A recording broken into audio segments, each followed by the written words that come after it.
is Erica, and I'm here with Edward James Olmos. I saw that you had started out as a rock singer. You had also wanted to become a baseball star.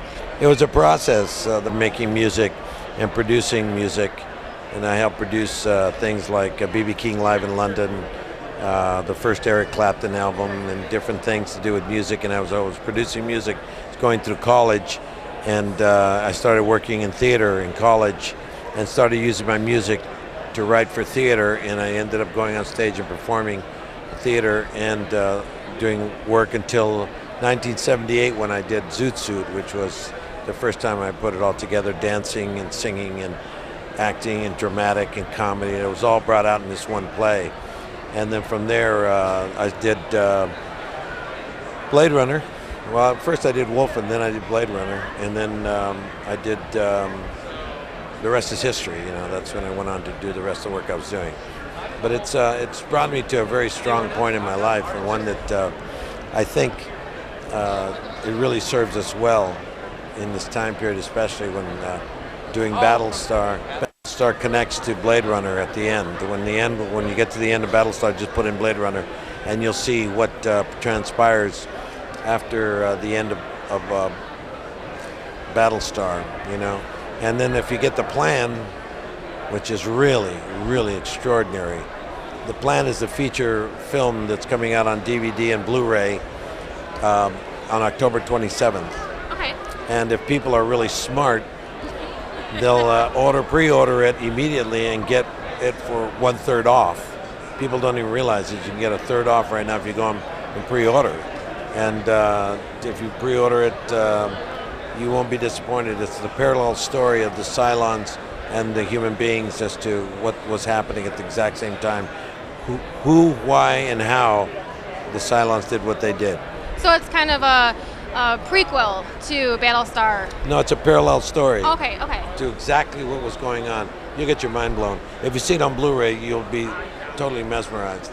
Special effects are the finest special effects that Battlestar's ever had. That sounds really awesome. You know, speaking of Battlestar, can I ask you, how does it feel to be a part of it, knowing that it's a multi-generational cult classic? I think that at this point in our lives, I don't think we really understand or could grasp exactly what this piece of work is going to do.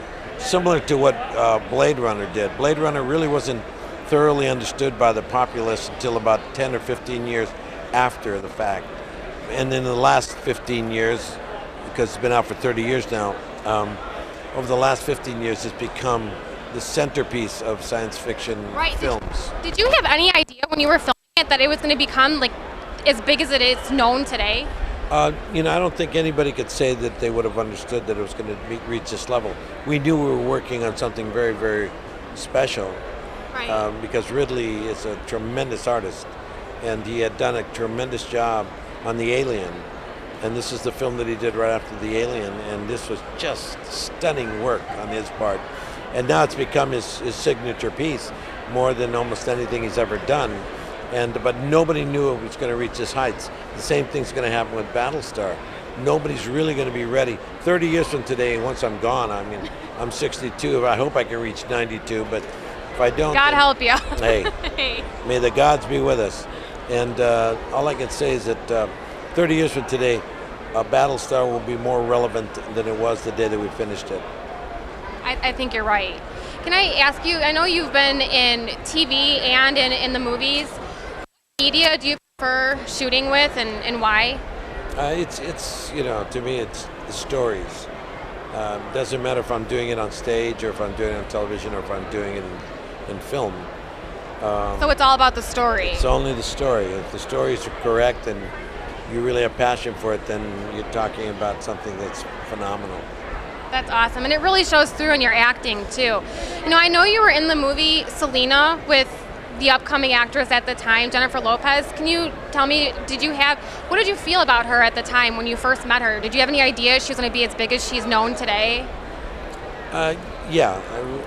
You could tell that she was a major artist and that she was going to be prolific with her work.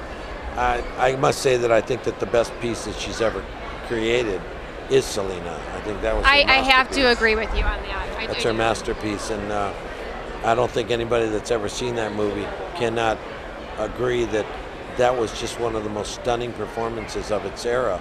And for her not to have gotten the acclamation that she deserved was really was unkind and really dumb, because I think that she inevitably gave one of the finest performances of the year, and it would have changed her choices, which is really what I think that was sad, because I think that when it came to choices after that, she did some extraordinary pieces, but her choices were different than it would have been had she won the Academy Award nomination and or won the Academy Award.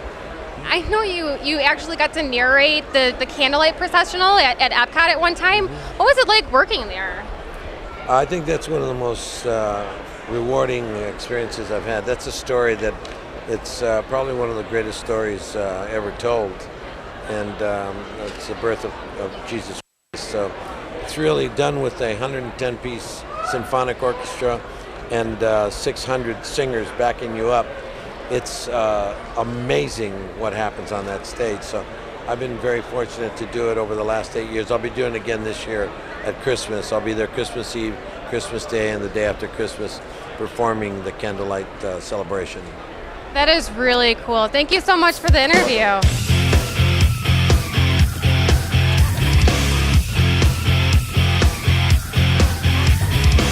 Hi, I'm Edward James Olmos, and I hope you enjoy Film Munkey.